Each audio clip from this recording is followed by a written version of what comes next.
নামাজ ভাবেন, নামাজ এই সাইকেল চড়তে চড়তেই চলে, হাটে বাজারেই চলে, পথে ঘাটে চলে, বাড়ি বসেও চলে,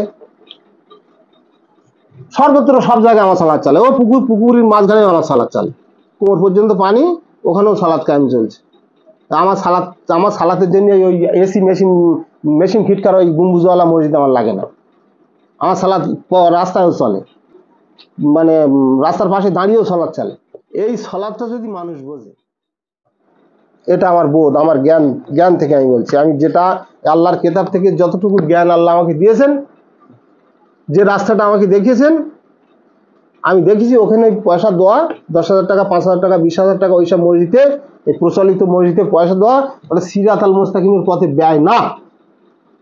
সিরাত আল মুস্তাকিম কোন পথ আল্লাহ কেতাবের মধ্যে চোখ খুলে খুলে দেখিয়ে দিয়ে গেছে, কোন পথে আমাদের ব্যয় করো। ওয়ামিম্মা রাযাকনাহুম ইউনফিকুন, একেবারে সূরা বাকারার প্রথমই রয়েছে, 2-3 নম্বর আয়াতে রয়েছে, আমি তোমাদের রিজিক হিসেবে যা দিয়েছি তোমরা তা ব্যয় করো, কুক্ষিগত করো না, আল্লাহর রাস্তায় ব্যয় করো, সিরাতাল মুস্তাকিমের পথে ব্যয় করো। আর সিরাতাল মুস্তাকিমের পথ আল্লাহর রাস্তা কোনটা? তো পড়তে পড়তে গিয়ে দেখি সূরা বাকারার 177 নম্বর আয়াতে গিয়ে দেখি সিরাতাল মুস্তাকিমের পথ আছে, এবং কোথায় ব্যয় করবে স্পষ্ট হবে আর আছে যে তোমরা এখানে এখানে ব্যয় করো। সূরা বাকারার 177টাই পড়ি, বাংলায় পড়ছি। আল্লাহ বলছেন পূর্ব এবং পশ্চিম দিকে তোমাদের মুখ ফিরানোতে কোনো কল্যাণ নাই। পূর্ব এবং পশ্চিম, আমি আছি উত্তর দিকে মুখ করে, পূর্ব এবং পশ্চিম দিকে মুখ ফিরানোতে তোমাদের কোনো কল্যাণ নাই। তা আমরা দিনই 5 ওয়াক্ত 5 বার পূর্ব পশ্চিমে মুখ ফেরাচ্ছি। যারা মক্কার পশ্চিম দিকে আছে তারা পূর্ব দিকে মুখ ঘোরাচ্ছে, আমরা বাংলাদেশ, ভারতের লোক, পাকিস্তানের লোক পশ্চিম দিকে মুখ ফেরাই। তা আল্লাহ বলছে ওতে কোনো কল্যাণ নাই। তা যেখানে কল্যাণ নাই, যেখানে গিয়ে আমরা মুখ ফিরাই, কপাল ঠাকাই, সেখানেও কল্যাণ নাই, আল্লাহ বলেই দিচ্ছে। তো সেই কল্যাণ প্রাপ্ত জায়গায় আমি আমার পয়সা ব্যয় করবো কেন? আল্লাহ তো আমাদের চোখ খুলে দিয়েছে। আমি তো আগে অন্ধ ছিলাম, আমি তো আগে অজ্ঞানী ছিলাম, মূর্খ ছিলাম, আমারও মোহর পড়েছিল, চক্ষুতে আবরণ ছিল। এখন এই আল্লাহ চোখ খুলে দিয়েছে যে তোমরা পূর্ব এবং পশ্চিম দিকে মুখ ফিরানোতে তোমাদের কোনো কল্যাণ নেই। কল্যাণ আছে কিসে? কিন্তু পূর্ণ আছে কেহ আল্লাহ, পরকাল, ফেরেশতাগণ, সমস্ত কিতাব এবং নবীগণে ঈমান আনয়ন করিল। ক্লিয়ার? এবং আল্লাহ প্রেমে, আল্লাহর ভয়ে, আল্লাহর প্রেমে, আত্মীয় স্বজন পিতৃহীন, অভাবগ্রস্ত, দুর্বল আত্মীয় স্বজন নাই আপনার? সকলের কম বেশি আছে। পর্যটক, সাহায্য প্রার্থীগণকে এবং দাস মুক্তির, এখানে দাস মুক্তির বিষয়টা এখন আলাদা, তো আমি পড়ে যাচ্ছি যেভাবে লেখা আছে। দাস মুক্তির জন্য অর্থ দান করিলে, সালাত কায়েম করিলে ও জাকাত প্রদান করিলে এবং প্রতিশ্রুতি দিয়া তা পূর্ণ করিলে। প্রতিশ্রুতি দিয়েছেন আপনি কিছু, কাউকে কিছু দেবেন, কিন্তু পূর্ণ করতে হবে। এবং অর্থ সংকটে, দুঃখ ক্লেশ ও সংগ্রাম সংকটে ধৈর্য ধারণ করিলে, ইহারাই তারা যারা সত্যপরায়ণ এবং ইহারাই মুত্তাকি, ইহারাই মুত্তাকি। আর কেতাবের শুরুতে কি, যা লেকাল কেতাব লা রাইবা ফিহি হুদাল লিল মুত্তাকিন, এটা এমন এক গ্রন্থ, এমন এক কেতাব যাহাতে কোনো সন্দেহ নাই, মিথ্যা নাই, মুত্তাকিদের জন্য পথ নির্দেশনা। এই কেতাব থেকে পথ পাবে একমাত্র মুত্তাকিরা। আর এই দান করবেন কোথায়, ব্যয় করবেন কোথায়, এখানে লাস্টে বলে দিয়েছে ইহারাই সত্যপরায়ণ এবং ইহারাই মুত্তাকি।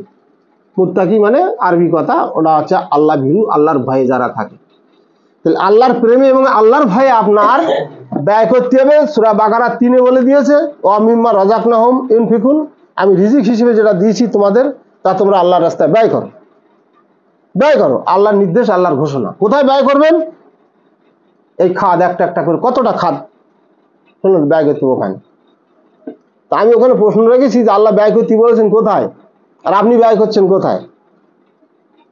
এখন ওই মসজিদের একটা সামনের গিরিল দিয়েছে একটা বিখ্যাত ঘুষখোর, সুদখোর, বিখ্যাত সুদখোর, এবং সুদ ব্যবসা অবস্থায় সে মৃত্যুবরণ করেছে। সে 15,000 টাকা একটা গিরিল দিয়েছে, সেটা মসজিদ লাগানো হয়েছে। তা আল্লাহর মসজিদে ওই সুদখোরের গিরিল আছে?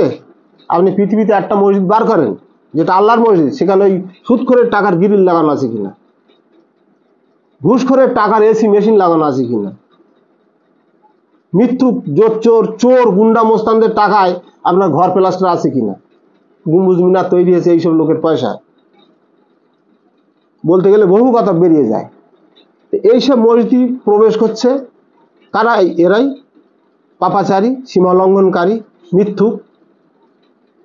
পরের জমি আত্মসাৎ করে, পরের সম্পদ লুণ্ঠন করে, চুরি করে, ডাকাতি করে, ঘুষ খায়, কাটমানি খায়।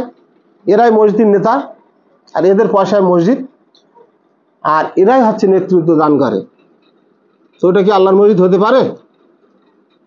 আমি প্রশ্ন রেখেছি সেখানে, সেটা আল্লাহর মসজিদ হতে পারে? ঘাড় হ্যাট করে সব শুনছে।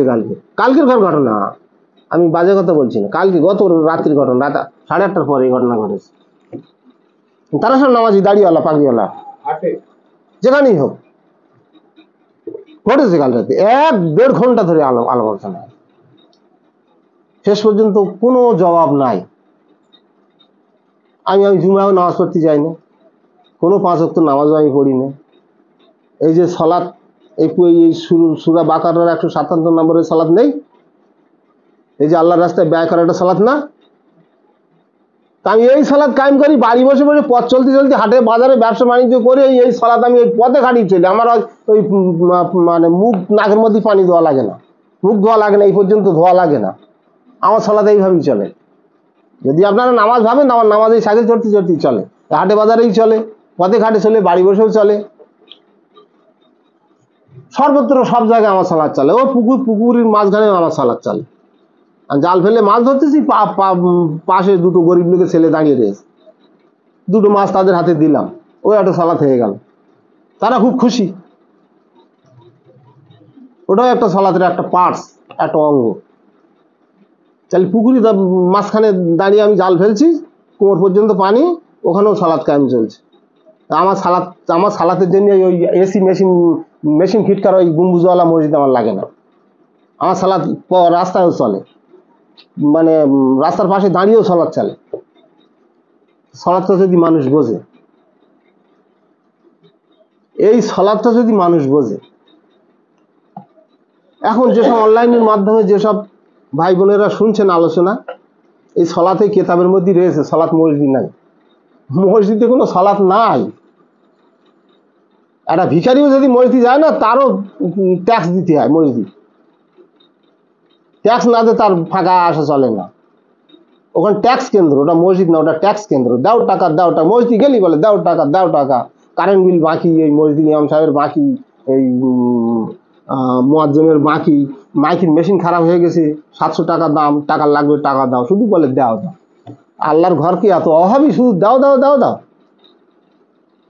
আল্লাহর ঘর হচ্ছে কল্যাণ প্রাপ্তের জায়গা, সেখানে মানুষের জন্য কল্যাণ যাবে। এখন গ্রামে যদি আহামরি এটা মানে ভরাডুবি হয়, অসংখ্য মানুষ যদি দিশেহারা হয়ে যায় কোনো মুসিবতে, ঝড় ঝামটা বা প্লাবনে, এখন মানে ঘর বাড়ি সব তছনছ হয়ে গেছে, মানুষ খাবে দাবে, আশ্রয়ের দরকার, ওই আল্লাহর মসজিদ জায়গা দেবে। আল্লাহর মসজিদ খোঁজ নেবে, কারা কারা অসুস্থ, কারা কারা মানে কষ্ট পাচ্ছে, তাদের জন্য ত্রাণ আসবে, তাদের জন্য খাদ্যের ব্যবস্থা আসবে। আল্লাহর মসজিদ, সেই মসজিদ কোথায়? কেতাব পড়লি পাওয়া যাবে, জানা যাবে। আল্লাহর কেতাবের মধ্যে প্রবেশ করলেই জানা যাবে। মসজিদ কথাটা তো কেতাবে আছে, সে উপলব্ধি বোধ আনতে হবে, কেতাবের মধ্যে প্রবেশ করতে হবে। তা আমরা কেতাব শোবো না, কেতাব পড়বো না, কিছু বুঝবো না, আর বড় বড় সব মানে ফতোয়াধারী হুজুরদের কথা শুনে আমরা, তারাও পথভ্রষ্ট, আমরা হচ্ছি পথভ্রষ্ট। হ্যাঁ, অত বড় হুজুর, ইউনিভার্সিটি প্রফেসর, মা ফাতেমা জান্নাতের সর্দারনী হবে, মিথ্যে কথা বলেছে।